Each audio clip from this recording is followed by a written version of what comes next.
What I'd like to do with the time that I have with you is to probably try to accomplish two things.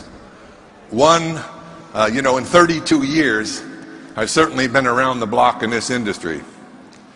And I'd like to share with you, first of all, how I started, how bad it was, the worst thing that ever happened to me in network marketing, what I needed to learn to shift from not so good to really knowing what to do. Would that be of interest to you? Now, as a teacher, I've been teaching. Some of you may know I'm a former university professor in the field of psychology and sociology. And as a teacher, I always try to give my students things that could shift them from where they were in life to a new place that they wanted to be in life. Well, let me tell you what I know about human nature. Most people will not. Isn't that unfortunate? What I'm going to say right from the beginning, it's not that you don't know what to do, it's that you know what to do, you just won't do it. How truthful is that for most people? So let me start by telling you my network marketing story. There was an associate dean that worked with me that reported to me, and at this time I was a dean of a senior college of business. And he told me that his wife had a silly little business. Now, this is 32 years ago. So he represented his wife's business as being silly. Now, we would not have 9 children if I suggested to my wife anything she was doing was silly. So he said, my wife Patty is having one of her meetings on Monday night, and she'd love for you to attend. And after him disclosing the silly little business aspect, what would you do? You're thinking, man, that's wonderful. I can't wait to get there. So I made an excuse like I was busy, whatever. Now we're going to teach you right from the beginning what happens when you're persistent. That was the first week. The second week, he came at me again. He always got me when I was at the drinking fountain because I couldn't answer fast then. And he told me again about his wife's having her meeting. Would you please come and attend? She'd love you to attend. I made up another excuse. Now it's the third week. I made another excuse. The fourth week, I made another excuse. The fifth week, I made another excuse. Now I'm going to tell you something right now. About 90% of the people in this audience were probably gone and never thought of me again after the first or second. Are you learning anything? On the 6th invitation, I ran out of excuses. So I said, okay, I'll come this evening. I went home, and I said to my wife, we're going out this evening. And on the amount of money we were making, that meant the Spaghetti Palace, $1 a meal, all you can eat. And she said, where are we going? I said, we're going to Patty's got some kind of a business meeting, and she's invited me to go over there. Why don't you come along? And she said, doesn't Patty sell soap and pills? I said, I'm not sure what Patty sells. I said, but I'm not interested anyway. And she said, well, why don't you go ahead alone? I'll stay home with the children. And I said, fine. And I got out and I got in my car. And just as I was ready to leave, she came to the back door and she gave me one of these. You guys know what that means. Hold it, I got something to say. So I rolled down my window. Did you notice I didn't give it one of these? I rolled down my window and I looked out. I said, yes. And she said, remember, George, college deans do not sell soap and pills. What an encouraging way to go, huh? But I wasn't interested anyway, so that was good advice. I'm driving to the meeting, and as I was driving and getting closer to their home, I started to pray a little bit, and here was my prayer. God forbid any faculty member I ever worked with be at that meeting tonight. Did I have a problem? I had a huge ego problem. After all, selling was so undignified for a professor. No, you just have title and no money. So I got to the meeting. Things got worse. As I got into the meeting, there's 13 women. A guy about this high looked 100 years older than me. And me. Now you can imagine me trying to hide. I went to the back of the room. Think of this. That was like trying to hide a pregnant elephant on a tight wire. So I sat back there and they started talking about their product. And I said, thank God I'm not interested. This pill makes you jump higher. This pill takes care of arthritis. This pill you need for this one and that one. And then finally they put a little green bottle up, and this is nature's scrub brush. I said, this ought to be good. Yeah, you take it every day and it detoxifies the body. You got the picture? It's going to make you normal. Boy, I couldn't wait to get started. Well, the meeting went on. They were done with the products, and I was delighted to know I wasn't interested in a single thing. And then that little guy that looked 100 years old, he got up.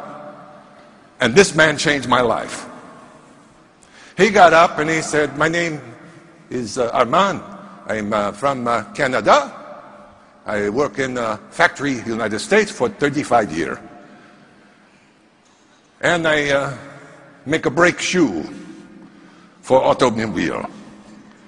And I retire. I'm now 72-year-old. And I retire when I'm 65. And one day I'm 69, 68, 69. And my wife, Peggy, she come to me and she say, Armand, you must go back to work. I said, Peggy, I work all my life. What do you mean go back to work? Why?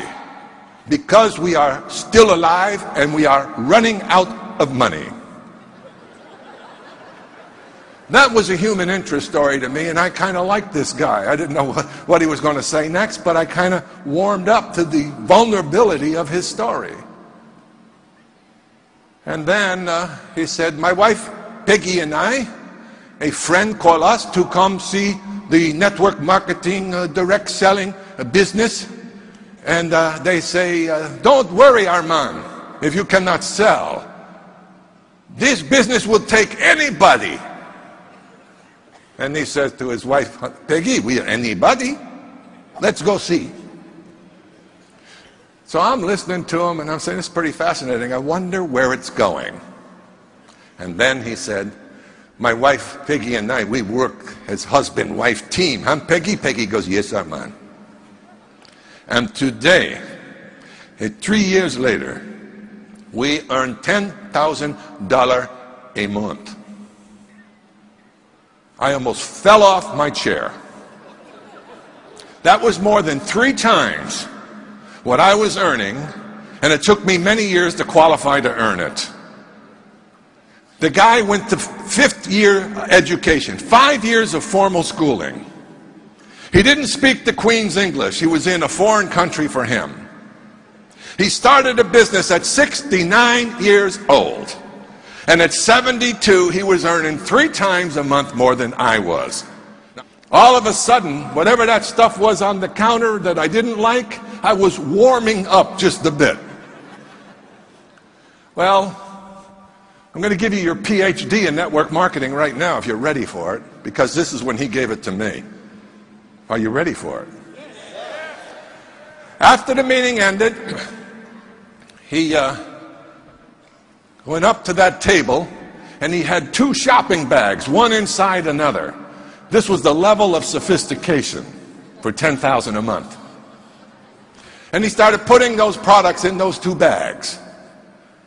And I went up to him, all the ladies left. And I said, Armand, my name is George Zaluki. I said, God, I am impressed. That was clearly a euphemism for I am jealous. I said, can I ask you a question? He said, yes, you can ask me a question. I said, tell me, how can a guy like me who's only been a teacher and a coach get into this thing, network something, and make $10,000 a month? Now, why did I ask that question? Why do you think I asked that question? Because that sounded good to me. Does it sound good to you? Well, why don't you ask for what you want in life, instead of praying all the time and wondering whether it's ever going to come to you? Prayers without works mean nothing. Faith without works means nothing. So, oh, he said, big man, you would like to earn $10,000 a month? I said, yes, that would be nice. He stood right in front of me, and he was about this high, I swear. I'm big, but this guy was small. And he's looking up like this, and he said, I ask you a question, big man. Listen to the question. Listen to it. Will you, big man, as represent 1 year of your life?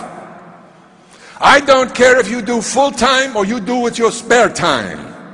You'll just have more time to do same simple things. You don't look over your shoulder left for 1 year. You don't look over your shoulder right for 1 year. You focus your mind, and you will succeed.